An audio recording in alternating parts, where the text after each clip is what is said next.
हे केशव, जब कर्म से मनुष्य मुक्त नहीं हो सकता तो वो कर्म कैसे करे कि उसे पाप और पुण्य से मुक्ति मिले?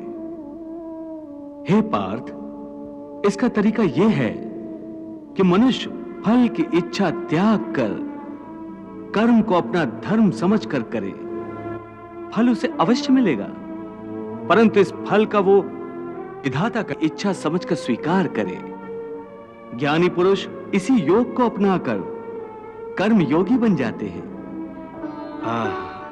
कितना महान सत्य प्रभु ने सहज ही कह दिया। हे अर्जुन, तुम इंद्रलोक दिव्यास्त्र पाने के लिए गए थे, तब उर्वशी के मोहजाल में नहीं फंसे थे, उर्वशी से मोहित नहीं हुए थे, क्योंकि उस समय तुम्हारा मन निरासक्त था। मैं तो यहाँ अपने अतिथि की सेवा में अपने आप को समर्पित करने आई हूँ। नहीं नहीं, ये धर्म नहीं है, ये तो अधर्म है, पाप है।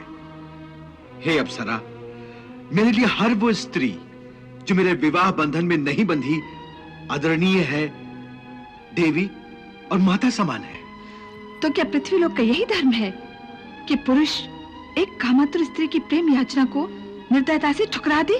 परंतु देवी, आपका मेरा रिश्ता एक स्त्री पुरुष का नहीं है, बल्कि धर्म और इंद्रलोक के नियमानुसार भी आप मेरी माता हैं। उर्वशी के कारण तुम विचलित नहीं हुए थे, परंतु आज कैसे विचलित हो गए हो? उस समय तुम अपना धर्म नहीं भूले थे, परंतु इस समय तुम अपना धर्म भूल रहे हो। इसका कारण जानना चाहोगे? हाँ केशव। तुम्हारा मन तुम्हारे काबू में नहीं है, क्योंकि तुमने कर्म योग नहीं अपनाया। क्या कहा? कर्मयोग से मन काबू में रहता है? हां अर्जुन, कर्मयोग के कारण कर्मयोगी का मन इधर उधर भटकता नहीं है। कर्मयोगी की बुद्धि स्थिर हो जाती है। जिस प्रकार पत्थर के एक मजबूत चट्टान को नदी की तूफानी लहरें भी विचलित नहीं कर सकती,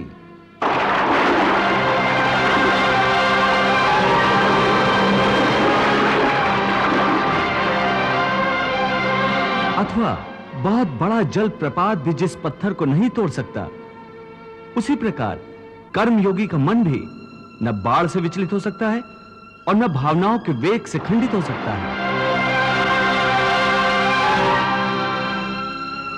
हे पार्थ, इसलिए तुम निष्काम कर्मयोग की साधना करो। और निष्काम कर्मयोग की सबसे बड़ी विशेषता यह है कि तुम कर्म करते हुए भी कर्म के बंधनों में बांधे नहीं जाओगे।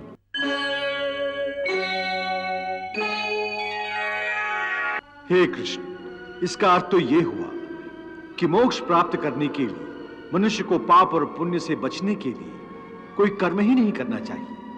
सारे कर्मों का त्याग करके सन्यासी बन जाना चाहिए। कोई भी मनुष्य अकर्मण्य नहीं हो सकता। कर्म तो उसे हर स्थिति में करना पड़ता है। परंतु सन्यासी तो कर्म का त्याग तो करते ही हैं। हे पार्थ, सन्यासी भी कर्मों का त्याग नहीं करते, ना ही कर सकते हैं। मैंने पहले ही कहा था कि सन्यासी भी कर्म करते हैं। खाना पीना, उठना बैठना, तपस्या करना, साधना करना, ये सब भी तो कर्म ही है। कर्म से कोई कैसे मुक्त हो सकता है? हे केशव, जब कर्म से मनुष्य मुक्त नहीं हो सकता तो वो कर्म कैसे करे कि उसे पाप और पुण्य से मुक्ति मिले? हे पार्थ, इसका तरीका यह है कि मनुष्य फल की इच्छा त्याग कर कर्म को अपना धर्म समझकर करे। फल उसे अवश्य मिलेगा, परंतु इस फल का वो विधान की इच्छा समझकर स्वीकार करे। ज्ञानी पुरुष इसी योग को अपनाकर कर्म योगी बन जाते हैं। वाह प्रभु वाह।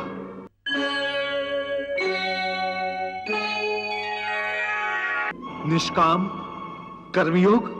हां, निष्काम कर्मयोग। ये कौन सा योग है माधव, जो मनुष्य को पाप और पुण्य दोनों से मुक्त कर देता है?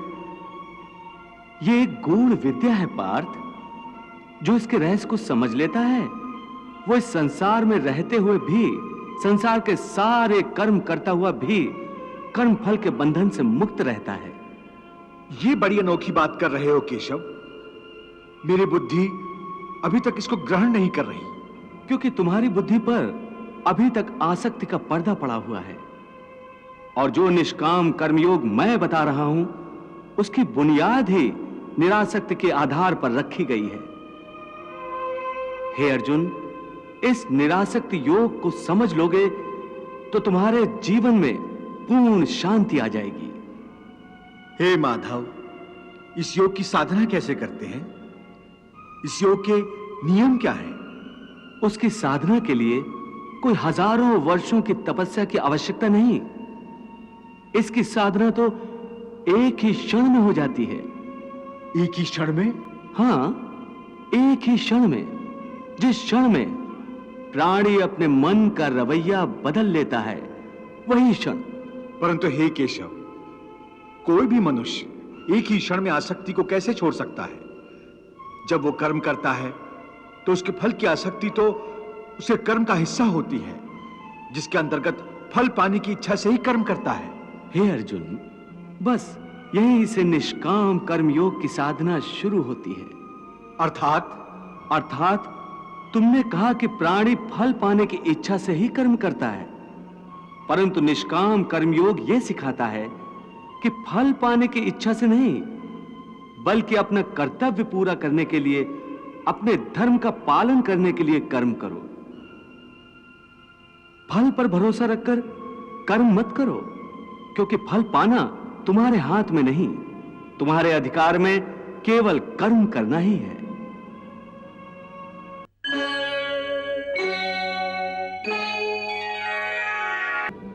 हे केशव, तुम्हारे कहे अनुसार यदि फल प्रारब्ध ने अपनी मर्जी से देना है, तो फिर प्राणी को कर्म करने की आवश्यकता ही क्या है? कर्म करने की आवश्यकता क्या है, यह जानने से पहले यह तो जान लो कि प्रारब्ध क्या है, प्रारब्ध कैसे बनती है। हे केशव, प्रारब्ध क्या है, उसे जानने में क्या मुश्किल है? यह तो सीधी सी बात है कि जो भगवान की इच्छा है वही मनुष्य का प्रारब्ध होती है। नहीं अर्जुन, नहीं, यह धारणा सत्य नहीं है। क्यों सत्य नहीं है? क्योंकि मैं किसी के प्रारब्ध नहीं बनाता, ना मैं किसी प्राणी के कर्म अथवा कर्म फल के हिसाब में दखल देता हूं। इसलिए प्राणी की प्रारब्ध बनाने में मेरा कोई हाथ नहीं होता। फिर कौन बनाता है प्राणियों का प्रारब्ध? प्राणियों के अपने कर्म।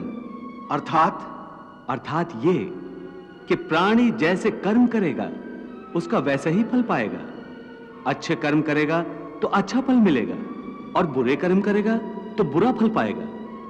यही जो प्राणी के अच्छे बुरे कर्मों के अच्छे बुरे फल का हिसाब है, इसी को प्रारब्ध कहते हैं। अपने पुण्य कर्मों के फलस्वरूप सुख और अपने पाप कर्मों के फलस्वरूप दुख प्राणी इसी जन्म में या अपने अगले जन्म में भोगना ही पड़ता है, वो टल नहीं सकता। इसलिए अकर्मण्य हुए बिना निरंतर अपने धर्म के अनुसार कर्म करते जाओ, और मन में यह पक्का विश्वास रखो कि जिस नियत के साथ तुम कर्म करोगे उसी नियत के अनुसार तुम्हें फल अवश्य मिलेगा। कर्म का यह अटल विधान है, इसमें कभी किसी के साथ अन्याय नहीं हो सकता।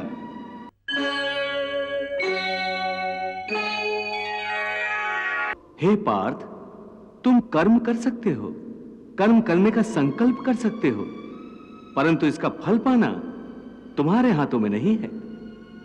हे मधुसूदन, मैं जिस काम का संकल्प करूंगा वो काम तो मैं करूंगा ही। जब भोजन करने का निश्चय करके बैठूंगा तो निवाला उठाकर मुंह में रखूंगा ही, तभी तो उसे खाऊंगा।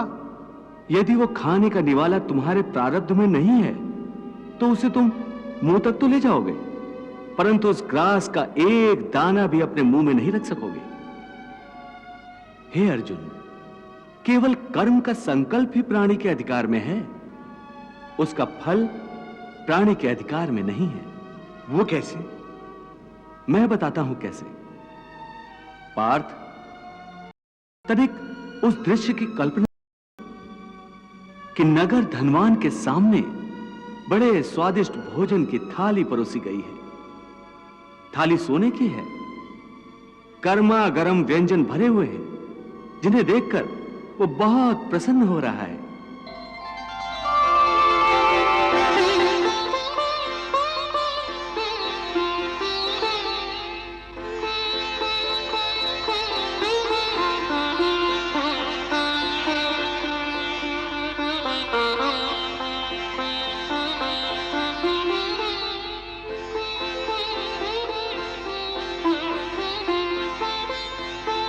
वो बड़ी प्रसन्नता से पहला निवाला उठाता है।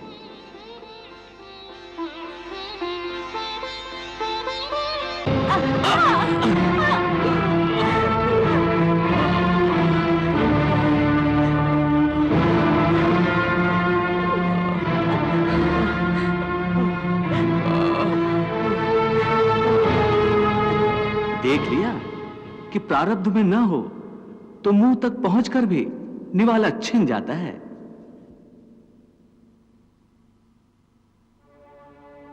परंतु हे अर्जुन, इस उदाहरण का यह अर्थ भी नहीं है कि तुम सब कुछ प्रारब्ध पर छोड़कर स्वयं अकर्मण्य हो जाओ।